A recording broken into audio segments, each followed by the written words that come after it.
Just stay out of the way, ma'am. We have real work to do. Try not to get your notebook dirty. The words, slick with the unearned confidence of a new authority, sliced through the thin, dusty air of the forward operating base. The small cluster of soldiers, young men armored in Kevlar and cynicism, offered a few nervous chuckles. They were brief, brittle sounds, quickly swallowed by the oppressive silence of the valley. The woman, the target of the lieutenant's derision, gave no reaction. Alara Vance did not flinch, did not sigh, did not even shift her weight. Her stillness was an act of profound defiance, a quiet that was louder than the young officer's brittle sarcasm. She simply stood there, a figure of deliberate plainness in the sea of digital camouflage. Her cargo pants were worn, her shirt faded by 100 merciless suns, and her hair was tied back in a simple, functional knot. She looked less like a seasoned war correspondent and more like a librarian who had taken a catastrophically wrong turn. But when Master Sergeant Thorne, watching from the shaded doorway of the command post, saw her stance, he felt a flicker of something ancient and familiar. It wasn't in her clothes or her press credentials. It was in the geometry of her posture. The way her feet were planted, a perfect balanced foundation. The way her eyes didn't just look, but scanned, cataloging the arcs of fire from the guard towers, the placement of the HESCO barriers, the subtle depression in the dirt road that could hide an IED. He saw an economy of motion that spoke not of weakness, but of a discipline so deeply ingrained it had become instinct. Lieutenant Miller, however, saw none of this. He saw only a civilian, a woman, a liability. He saw a story to be managed, not a professional to be respected. He continued his briefing, his voice a theatrical projection, intended as much for her as for his men. He spoke of threat vectors and rules of engagement, using acronyms like a new language he was proud to have mastered, each syllable a small assertion of his own importance. He was painting a picture of a world she could not possibly understand, a world of men, of danger, of consequence. And with every word, he dug a deeper hole, unaware that he was standing on the edge of a chasm of experience he could not even fathom. Alara, meanwhile, methodically cleaned the lens of her camera. Her hands, which Miller would have dismissed as delicate, moved with a surgeon's precision. There were fine, pale scars across her knuckles and a quiet strength in her grip that was at odds with her unassuming frame. She raised the camera, not to take a picture, but to check the light, her movements fluid and sure. The machine was an extension of her, but it was also a shield. It was the reason she was allowed to be here, the civilian tool that masked the warrior's soul. The silence she offered was not empty. It was a vessel. It held the memory of 100 other briefings in 100 other dusty, dangerous places. It held the patience of a hunter, the calm of a surgeon, the deep, abiding knowledge that competence needs no announcement. It is a thing proven, not proclaimed. The young soldiers, caught between their lieutenant's arrogance and her unnerving calm, shifted uncomfortably. They had been taught to respect the press, but they had also been taught to trust their leadership. Miller was their leader, and he had declared her irrelevant. If you believe that true strength is measured in actions, not announcements, type proven below. The air in the FOB was a thick cocktail of diesel fumes, sun-baked earth, and a low, persistent hum from the generators that powered this small island of military might in a vast, hostile sea. Lieutenant Miller continued his performance, pacing before his men with a swagger that was more practiced than earned. He used a long pointer to gesture at a map of the surrounding terrain, his words a torrent of self-assured jargon. The enemy's TTPs in this AO have shifted, he declared, the acronyms rolling off his tongue. They're utilizing complex ambush strategies, but their fire discipline is weak. They rely on volume, not precision. We, on the other hand, are scalpel. We are precise. We are lethal.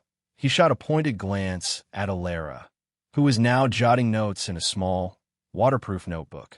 Unlike our guests, we understand that this is not a spectator sport. Every individual here has a function, a purpose. There are no passengers on this ship.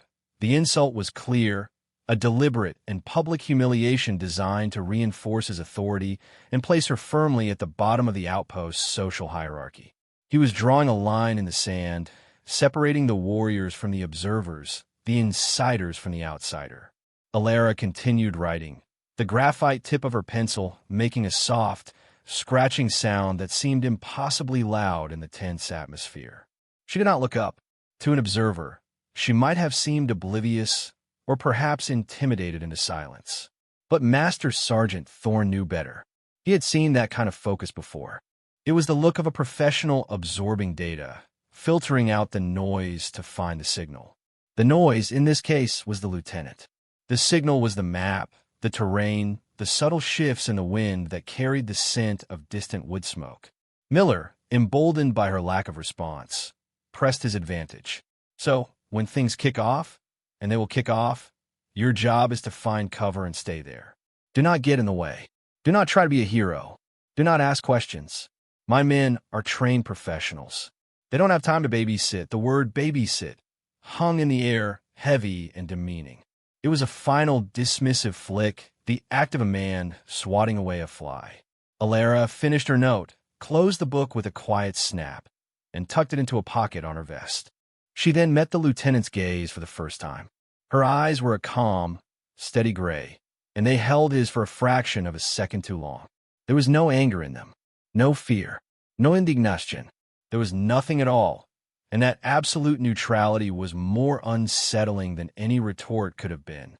It was the look of a geologist studying a common rock. It was a look that did not acknowledge his rank, his gender, his ego, or his insults. It simply acknowledged his existence, barely. Then she gave a single, almost imperceptible nod and turned her attention back to the perimeter wall, her gaze distant, analytical. The moment was over. But for Lieutenant Miller, a seed of unease had been planted. Her silence was not submission. It was an armor he could not penetrate, a language he did not speak. He had thrown his loudest verbal punches, and they had vanished into that quiet without a trace. He was left standing in the echo of his own arrogance, a faint, metallic taste of uncertainty in his mouth. The world she inhabited was one of profound, disciplined calm, a state achieved not through ignorance of the dangers he described, but through a total and complete familiarity with them. He spoke of the storm. She was the eye of it, and the storm was coming. The first mortar round landed without warning, a deafening concussion that seemed to rip the sky in half. It wasn't the distant crump of harassment fire. It was the sharp, brutal crack of a direct attack, landing just inside the perimeter and showering the compound with dirt and shrapnel. Before the echo had even faded, it was followed by the angry chatter of machine gun fire from the ridge to the west and the unmistakable, terrifying whoosh of a rocket-propelled grenade. Miller's well-rehearsed bravado shattered like glass. His face went pale, his commands becoming a frantic series of shouts that were more reactive than directive. Get to cover. Return fire. Section 1. Suppress that ridge. Where's that RPG coming from? His men, though trained, were infected by his panic. Their movements were jerky, their fire sporadic and unfocused. They were spraying bullets at the ridge, a response based on volume, not the precision he had so arrogantly preached just moments before. The ambush was brutally effective, a complex attack, just as he had described in his briefing, but theory was a world away from this violent reality. An RPG slammed into the corner of the aid station, the explosion sending a shockwave across the compound.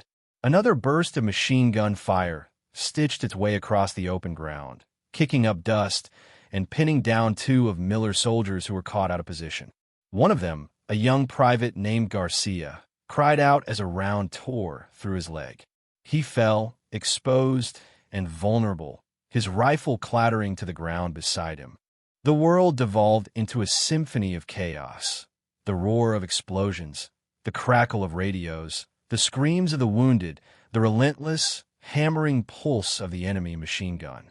It was in this exact moment of maximum chaos that Alara Vance became a creature of absolute calm. The noise, the fear, the confusion, it all seemed to flow around her, as if she occupied a small pocket of space-time where the laws of panic did not apply. She didn't run for cover. She moved. Her steps were not rushed. They were deliberate, efficient, a fluid dance of survival honed by countless hours in the crucible. She put her camera down on a sandbag, placing it with the care of a mother laying down a sleeping child. Then, she moved towards the wounded Private Garcia. Miller saw her from his position behind a concrete barrier. "Vance, get down. I gave you an order," he screamed, his voice thin and reedy against the storm of combat. She did not hear him, or if she did, she gave no sign. Her focus was absolute. She reached Garcia, her movements low and smooth, presenting the smallest possible target. She grabbed the back of his body armor and, with a strength that seemed impossible for a frame, dragged the 200-pound soldier and his gear 10 feet back into the relative safety of a fortified fighting position. She checked his wound, her fingers quickly finding the entry and exit points, assessing the bleeding with practiced efficiency. He was alive, but losing blood fast. Her job, however, was not done. The private's M4 rifle lay on the ground where he had dropped it. For a moment, she looked at it. The narrator might say she was deciding, but that would be wrong. There was no decision to be made. There was only the cold, hard calculus of survival. The enemy machine gun was chewing up their cover. Miller's men were suppressed, ineffective. Her actions were not born of anger or a desire for heroism, but from a simple, professional assessment. The current course of action was failing. A new one was required. She picked up the rifle. The weight of it was familiar, an old friend. Her hands, which had so delicately cleaned a camera lens minutes earlier, now moved with a different kind of precision. The movements were automatic, ingrained in her nervous system. She dropped the partially spent magazine, checked it with a thumb, and slammed it back into the receiver with a sharp, authoritative click. She racked the charging handle, confirming a round was in the chamber. She flicked the selector switch from safe to semi-automatic. It was a single, fluid sequence, taking less than 2 seconds. It was the movement of a master craftsman picking up the tools of her trade. And from his command post, Master Sergeant Thorne watched on a monitor, his breath catching in his throat. He knew, in that instant, exactly what he was seeing. It wasn't a journalist playing soldier. It was a predator beginning its hunt. The chaos of the ambush had reached its peak. The enemy, emboldened by the lack of effective return fire, was pressing their advantage. A second RPG team had set up on the roof of a derelict building 400 meters to the north, preparing to target the command post. The machine gun on the western ridge continued its relentless suppression, forcing the soldiers to keep their heads down. Lieutenant Miller was screaming into his radio, his voice cracking with a fear he was trying to mask as authority. He was a product of classrooms and simulations, and he was discovering the vast, terrifying difference between a flowchart and a firefight. But in the small, fortified position where she had dragged the wounded private, Alara Vance had created her own universe of calm. She was shielded from the noise, not by sandbags, but by an impenetrable wall of focus. She settled into the corner of the position, using the concrete wall to brace her body. She didn't just kneel, she built a platform. Her knees were perfectly spaced, her non-firing elbow tucked tightly against her body, her cheek welded to the stock of the rifle. The ACOG sight came up to her eye, and the world of chaos was reduced to a small, magnified circle of deadly clarity. She ignored Miller's continued, frantic shouts to stand down. He was irrelevant. The only things that mattered were her breathing, the stability of her position, and the targets presenting themselves in her sight. Her breathing slowed, each inhale and exhale a measured, rhythmic process. Inhale, find a target. Exhale, the crosshairs settle. Squeeze. The first target was the RPG gunner on the roof to the north. He was just bringing the launcher to his shoulder. In her sight, he was a clear, distinct shape against the pale sky. She didn't aim at his center mass. She aimed at the sliver of space between his neck and his shoulder. The rifle cracked, a single, sharp report that was utterly distinct from the panicked, full-auto bursts of the other soldiers. 400 meters away, the target crumpled, the RPG tumbling from his grasp. One shot, one kill. Her eyes were already moving, scanning for the next threat before the first one had even hit the ground. The machine gunner on the ridge. He was harder to see, nestled behind a rock formation, the muzzle flashes giving away his position. She couldn't get a clean shot at the gunner himself, so she didn't try. She aimed for the gun. She put 2 rounds, rapid fire, into the weapon's receiver. Crack! Crack! The hammering of the machine gun stopped abruptly, replaced by a profound, shocking silence from that sector. 2 more shots. The primary suppression was gone. A new wave of enemy fighters began to move from the east, using a shallow ditch for cover. They thought they were unseen. They were wrong. Alara shifted her position slightly, tracking the lead fighter. He popped his head up to check his team's advance. Crack! He disappeared. The man behind him froze in confusion. Crack! He fell. She moved down the line, a machine of lethal arithmetic. Crack! Crack! Crack! 5 more shots. 5 more targets neutralized. There was no wasted motion, no hesitation. It was a terrifyingly beautiful display of applied violence, a masterclass in marksmanship delivered in the heart of a storm. In the span of perhaps 30 seconds, she had fired 11 rounds. And with those 11 rounds, she had systematically dismantled the ambush. The remaining attackers, their leadership and key weapon systems eliminated, broke. Their will to fight, so strong moments before, evaporated in the face of such impossible precision. They melted back into the hills from which they came. And then an almost supernatural silence fell over the FOB. It was the silence of disbelief. The soldiers slowly rose from their cover, their eyes wide, staring not at the empty ridge, but at the woman in the fighting position. Lieutenant Miller stood frozen, his mouth hanging open, the radio handset dangling forgotten from his hand. He uttered 2 words, a whisper of pure, unadulterated shock. No way. The silence that followed the final gunshot was more profound than the preceding cacophony of war. It was a heavy, weighted quiet, thick with awe and confusion. The dust began to settle, revealing a scene of frozen disbelief. Every soldier, from the lowest private to the stunned lieutenant, was staring at Alara Vance. She remained in her firing position for a few moments longer, her eyes still pressed to the optic, scanning the dead ground for any further threats. Satisfied, she moved with the same methodical grace she had displayed throughout the entire engagement. She flicked the selector switch back to safe.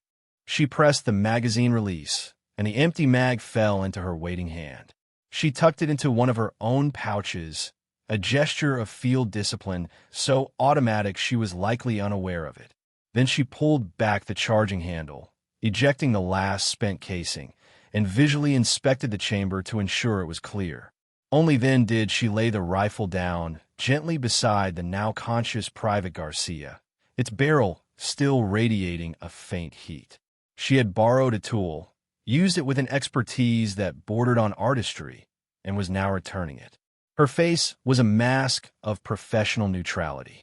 There was no flush of adrenaline, no triumphant gleam in her eye. She had simply been a problem solver, and the problem was now solved. It was at this moment that Master Sergeant Thorne arrived. He walked out of the command post, his stride unhurried, his presence radiating an authority that Miller's shouting had never achieved. He ignored the lieutenant completely. He ignored the wide-eyed soldiers. His path was a straight line, directly to the fighting position where Alara was now applying a tourniquet to Garcia's leg, her hands moving with the same calm competence they had shown on the rifle. Thorne stopped a few feet away, his gaze taking in the scene. The quiet woman, the wounded soldier, the silent weapon. He had seen the entire event unfold on the command post's high-definition cameras. Each one of her 11 shots a testament to a level of skill he hadn't witnessed in years. He knew, with the certainty of a man who had spent 30 years at war, that he was in the presence of someone extraordinary.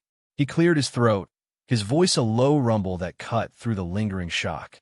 "Lieutenant Miller," he said, without turning to look at him. Miller flinched as if struck. "Master Sergeant," he stammered, "give me the manifest for our embedded personnel. I want the file on the journalist." Now Miller, grateful for a task that allowed him to escape the crushing weight of his own inadequacy, practically ran to the command post. Thorne turned his attention back to Alara. He didn't speak. He simply watched her work, his expression one of deep, professional respect. He saw the way she tightened the tourniquet, not with panic, but with a precise application of pressure. He saw the way she spoke to Garcia, her voice low and reassuring, keeping him calm. He saw a complete combat professional, whose uniform just happened to be civilian clothes.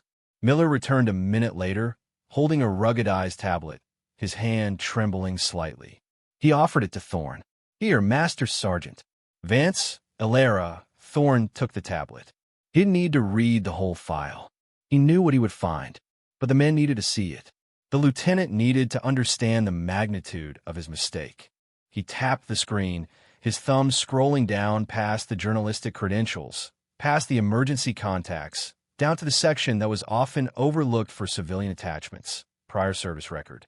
And there was, written in the stark, bureaucratic language of a government file, a history that explained everything. The silence, the calm, the 11 perfect shots. It was a story far more incredible than any she had ever been sent to write. The screen of the tablet glowed in the harsh sunlight, and Master Sergeant Thorne began to read aloud, his voice clear and steady, a pronouncement of judgment for the entire garrison to hear. He wasn't just reading a file. He was correcting a profound injustice. He was restoring an order that Lieutenant Miller's arrogance had disturbed. Name, Vance Alara M. His voice was deliberate, each word given its proper weight. The soldiers leaned in, their expressions a mixture of confusion and dawning comprehension. Branch of service, United States Army. Active duty, 8 years. A murmur went through the crowd. 8 years was a career. Miller's face, already pale, seemed to drain of all remaining color. Last unit assignment, Thorne continued, his voice dropping slightly, taking on a tone of reverence. 75th Ranger Regiment, Regimental Reconnaissance Company. The name hit the assembled soldiers like a physical blow. RRC, the elite of the elite. A unit so selective, so secretive, that most soldiers only spoke of it in whispers. They were the scouts, the snipers, the quiet professionals who operated deep behind enemy lines, the absolute tip of the special operations spear. Suddenly, Alara's unassuming appearance made a terrifying kind of sense. It was the ultimate camouflage. Her quietness was not passivity. It was the practiced discipline of a reconnaissance operator whose very survival depended on going unnoticed. Thorne wasn't finished. Primary military occupational specialty, special operations sniper. He paused, letting the words sink in. He looked directly at Lieutenant Miller, whose jaw was now hanging slack. Graduate of the Special Operations Target Interdiction Course. Sodik, rank number 1 in her class. He swiped the screen. Combat deploiement, 6. Afghanistan, Iraq, and other locations classified. He took a deep breath. Notable awards and decorations. Silver Star, the men gasped. The Silver Star, the third highest military combat decoration, awarded for gallantry in action. Bronze Star Medal with V4 Valor. Purple Heart with 2 oak leaf clusters. He powered down the tablet, the screen going black. The reveal was complete. He had stripped away the label of journalist and revealed the truth beneath. A decorated combat veteran, a special operator, a warrior of the highest caliber. The woman who had been dismissed as a passenger was, in fact, the most dangerous person in the entire compound. Thorne walked forward until he was standing directly in front of Alara, who had just finished securing Garcia's bandage. She looked up, her expression unreadable. He did not offer a handshake or a casual word of thanks. He offered the only currency that mattered in their shared world. He snapped to a rigid position of attention, his back ramrod straight, his boots clicking together in the dirt. He raised his right hand in a slow, perfect salute, the palm angled just so, his fingers held tight. It was not the casual salute an NCO gives an officer. It was a gesture of profound, almost reverent respect, a tribute from one veteran warrior to another. "Ma'am," he said, his voice thick with an emotion he rarely showed. On behalf of every soldier on this FOB, thank you. We are in your debt. The word, ma'am, the same word Miller had used with such condescension, was now transformed. It was a title of honor, a recognition of her sacrifice and skill. Then, Thorne turned his gaze upon the stunned and silent soldiers, his eyes burning with a cold fire. "Listen to me," he commanded, his voice now hard as iron. "You are all witnesses today. You saw what happens when you make assumptions. You judged a person by their clothes, by their job title, and you were dangerously, fatally wrong. That woman you saw as a liability is a hero. She's a United States Army Ranger. The quiet competence you just witnessed is what true professionalism looks like. It does not boast. It does not brag. It performs. Respect is not given based on the uniform someone wears. It is earned through character and competence. Let this be the last time any of you forget that lesson." The story of what happened at FOB Grizzly spread with the speed of a desert wind. It wasn't transmitted through official channels or after-action reports. It traveled through the ancient, informal network of soldiers' gossip, passed from one outpost to another via crackling radio calls, encrypted chats, and whispered conversations in smoke pits and chow halls. It became a legend almost overnight, a piece of modern military folklore. They called it the Reporter's 11, or sometimes the Vance Doctrine. The details grew with each telling, but the core elements remained the same. The arrogant lieutenant, the quiet woman, and the 11 perfect shots that saved the day. The story served as a powerful parable, a cautionary tale against the sin of assumption. It was a reminder that the person standing next to you, no matter how unassuming they appeared, might carry a history you couldn't possibly imagine. For Lieutenant Miller, the event was not a story. It was a crucible that burned away his arrogance and forged him into a different kind of leader. The humiliation was total, but it was also transformative. A few days after the ambush, he approached Ilera. She was sitting alone, typing on a small laptop, her camera resting beside her. She was a journalist again.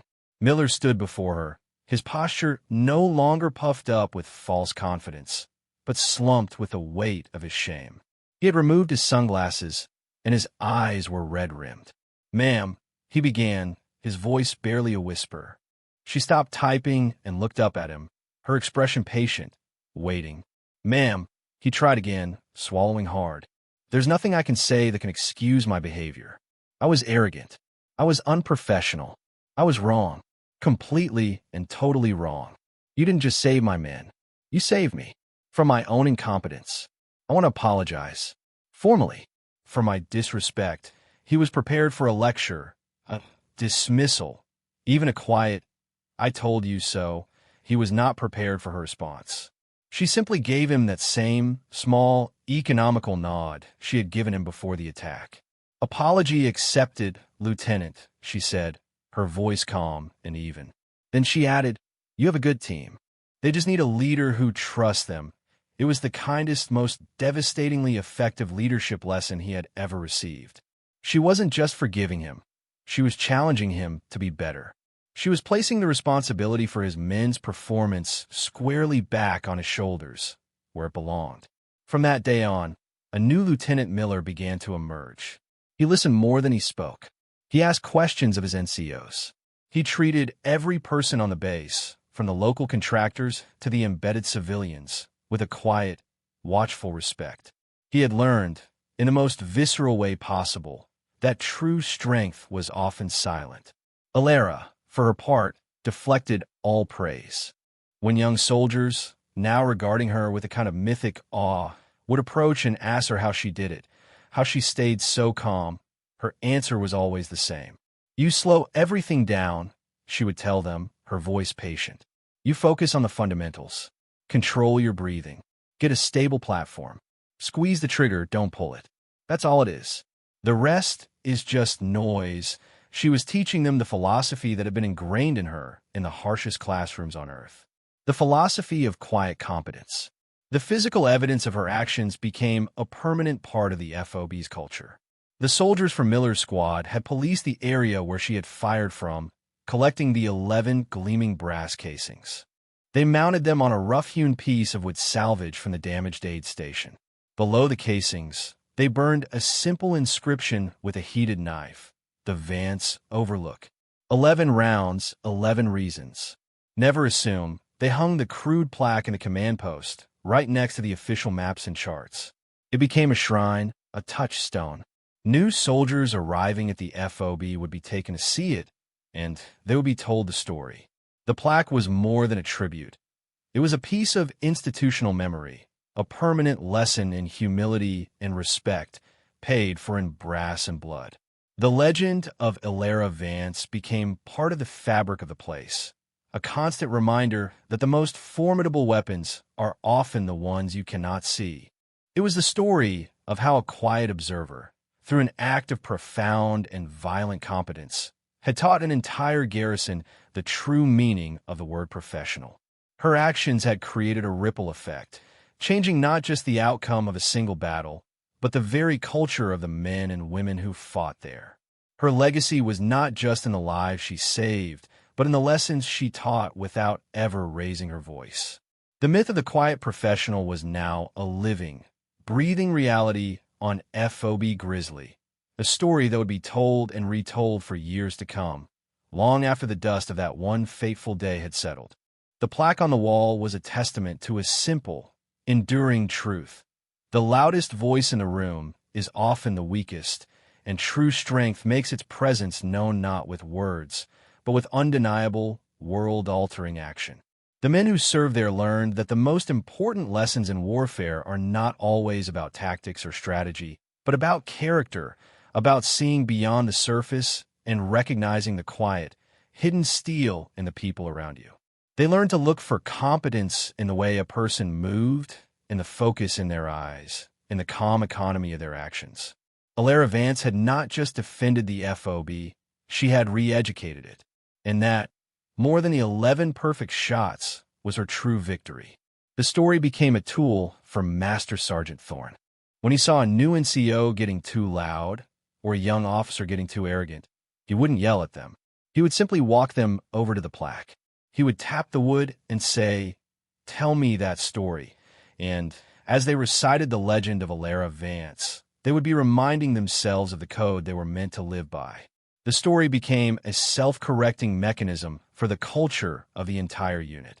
It championed the virtues of humility, observation, and respect. It made heroes not of the loudest talkers, but of the most effective doers. Illyria's influence persisted long after she had packed her camera and her notebook and moved on to the next conflict zone, to the next story. She never wrote about her own actions. Her dispatches from FOB Grizzly were masterpieces of journalistic integrity, focusing on the bravery of Private Garcia, the leadership of Master Sergeant Thorne, and the resilience of a small group of soldiers under fire. In her telling of the story, she was merely an observer. But the men who were there knew the truth.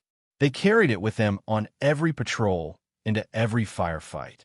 They carried the memory of her impossible calm, her deadly precision. They had seen the living embodiment of the quiet professional, and it had changed them forever. The Vance Overlook became a place of quiet reflection for the soldiers, a spot where they would go to clean their weapons or simply sit and think. It was a physical reminder that their assumptions were a liability, that their perceptions could be dangerously flawed. The legend forced them to be more curious, more observant, more respectful of the complex human beings who surrounded them. It made them better soldiers and better people. The ripple effect of her 30 seconds of work was immeasurable, a legacy of quiet competence that would continue to protect and inspire long after the sounds of the battle had faded into memory. Weeks turned into months, and the seasons began to change in the high desert valley. FOB Grizzly remained, a small bastion of order in a chaotic land, but its internal climate had been irrevocably altered. Lieutenant Miller, now a quieter, more thoughtful man, was standing where Illyria Vance had stood. He was briefing a new group of soldiers, replacements fresh from the States, their faces a mixture of eagerness and apprehension. He wasn't pacing or posturing. He stood still, his hands clasped behind his back, his voice calm and measured. He spoke of the enemy, of the terrain, of the mission. But then he paused, and his eyes drifted towards the command post, where the small, wooden plaque still hung. "There's one more thing you need to know," he said, his voice taking on a different tone, one of humility and reverence. "It's the most important lesson you will learn here. It's not in any field manual." He then told them the story of the ambush, of his own arrogance, and of the quiet journalist who had saved them all. He didn't spare himself, detailing his own foolish assumptions and his public humiliation with a raw honesty that commanded more respect than his previous bravado ever had. He told them about the 11 shots, about the RRC, about the Silver Star. He pointed to the fighting position, now a landmark known to everyone on the base. "That spot over there is called the Vance Overlook," he told the new soldiers. "We named it after her, because she taught us that competence doesn't always wear a uniform. It doesn't have a rank. It doesn't announce itself. It just is. Your job, as soldiers on this outpost, is to look for that competence in everyone. In your peers, in your leaders, in the civilian contractors who fix our generators, in the interpreters who risk their lives to speak with us. See the person, not the label. Because the label can get you killed." The story of Alara Vance had become institutional folklore, a foundational myth passed down from one rotation of soldiers to the next. It was no longer just a story about a firefight. It was a core component of a unit's identity. It was the standard against which they measured themselves and their leaders. Alara's legacy was not in a statue or a medal with her name on it. Her legacy was in the changed behavior of a young lieutenant, in the cautious respect of a new generation of soldiers, in a culture that now valued quiet professionalism above loud proclamation. It was a living legacy, carried forward in the actions and attitudes of those she had saved. The article she eventually published won an award. It was a brilliant piece of writing, praised for its raw, unflinching depiction of combat at the squad level. It told the story of the soldiers of FOB Grizzly, of their fear and their courage. It gave them a voice. In the entire 3,000-word piece, she dedicated only a single, anonymous sentence to her own involvement. It read, "During the engagement, embedded personnel were forced to assist in the defense of the outpost. That was all." She had made the story about them, not about her. It was the final, perfect act of a quiet professional. She had no need for the credit, no desire for the fame. The validation she required was internal. It was the quiet knowledge that when the moment came, she had performed her duty, not as a journalist, but as the ranger she would always be. Her work was done, the lesson delivered. True legacy, the narrator might reflect, is not a monument you leave behind for people to look at. It is a principle you instill in others that they carry forward. It is not what you accomplish, but what you inspire others to accomplish. Alara Vance had left behind more than a memory. She had left behind a new way of seeing the world, a code of conduct written not in a book, but on the hearts of the soldiers she had touched. It was the triumph of demonstrated skill over ignorant assumption, a victory for the quiet competence that is the true bedrock of any elite organization. The world is full of noise, of people clamoring for attention, for credit, for recognition. But the work that truly matters is often done in silence, by those who have nothing to prove, only a job to do. They're the invisible pillars that hold up the world, their strength hidden until the moment the structure begins to fail. Alara Vance was one of those pillars, and on a sun-scorched day at a forgotten outpost, she reminded everyone what true strength looks like. It looks like calm in the chaos. It looks like precision in the storm. It looks like a quiet woman with a borrowed rifle, changing the world one perfect shot at a time. The ultimate power is the ability to perform, to execute, to solve the unsolvable problem in the moment of greatest need, and then to simply go back to your work as if nothing had happened. It is a level of mastery so profound that it requires no external validation whatsoever. The action is its own reward. The quiet that follows is the only applause necessary. This is the path of the quiet professional, a path of service over self, of action over words. It is a harder path, one that offers few public accolades, but its rewards are deeper and more enduring.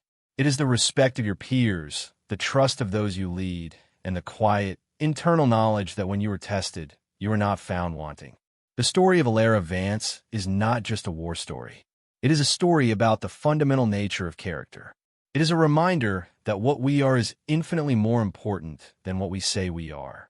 And what we are is only ever truly revealed in the crucible of crisis.